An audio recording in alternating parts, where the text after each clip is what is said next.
दुनिया के सबसे बड़े चावल निर्यातक देश के तौर पर भारत को जाना जाता है और अगर भारत अपने चावल निर्यात पर रोक लगा दे तो ऐसे में तमाम बड़े देशों की मुश्किलें बढ़ सकती हैं। जैसे हाल फिलहाल 3 देशों की मुश्किलें बढ़ी हुई हैं।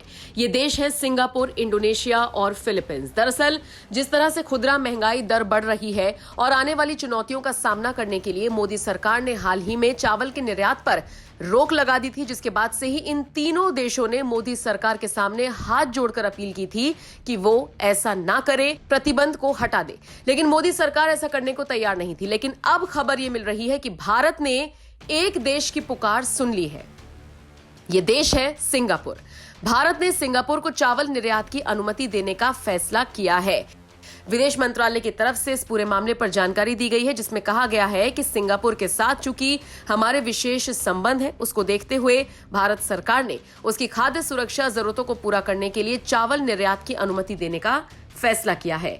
आपको बता दें, विदेश मंत्रालय के प्रवक्ता अरिंदम बागची ने भी मीडिया के एक सवाल के जवाब में कहा, भारत और सिंगापुर के बीच एक बेहद करीबी रणनीतिक साझेदारी है जो साझा हितों, आर्थिक संबंधों और दोनों देशों के लोगों के बीच जुड़ाव की विशेषता है। इस विशेष रिश्ते को देखते हुए भारत ने सिंगापुर की खाद्य सुरक्षा जरूरतों को पूरा करने के लिए चावल निर्यात की अनुमति देने का फैसला किया है। आपको बता दें, मोदी सरकार ने घरेलू कीमतों पर रोक लगाने और घरेलू खाद्य सुरक्षा सुनिश्चित करने के लिए 20 जुलाई से गैर बासमती सफेद चावल के निर्यात पर प्रतिबंध लगा दिया था। लेकिन इसने इन 3 बड़े देशों की मुश्किलों को बढ़ाया हुआ था।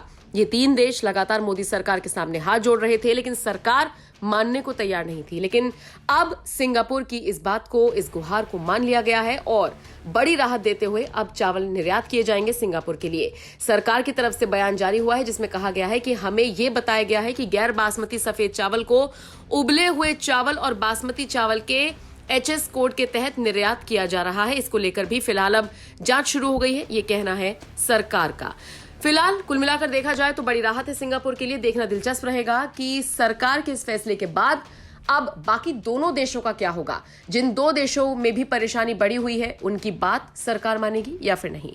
फिलहाल मोदी सरकार के इस फैसले को आप किस तरह से देखते हैं और जिस तरह से नरेंद्र मोदी देश हित में फैसले लेते हैं, उसको लेकर आपका क्या कुछ कहना है? कमेंट बॉक्स में अपनी राय हमें जरूर दें।